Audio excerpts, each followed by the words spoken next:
Vai esat pamanījuši tādu attieksmi sabiedrībā kā pakļaušanās iniciatīva, ko realizē tāda suga, kas ir gatavi izkalpoties? Agrāk šādu attieksmi sauc par pirmrindnieku attieksmi. Paskatieties visapkārt.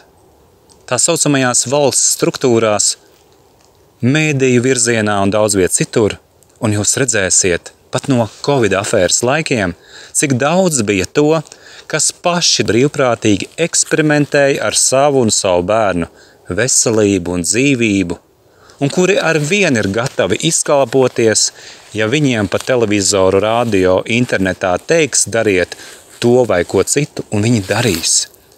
To parāda arī Krievijas un Ukrainas kara situācija, kur kādiem pietiek tikai uzsilpt, un viņi steigsies un ies dažādās vietās un izbļaus dažādus saukļus. Sakiet, vai tad tie nav vergi? Bet ir arī tādi, kā jau es minēju, kuriem ir pašiem pakļaušanās iniciatīva, kuri paši ies pirmie un izdarīs agrāk nekā citi visu to, ko no viņiem jau sagaida.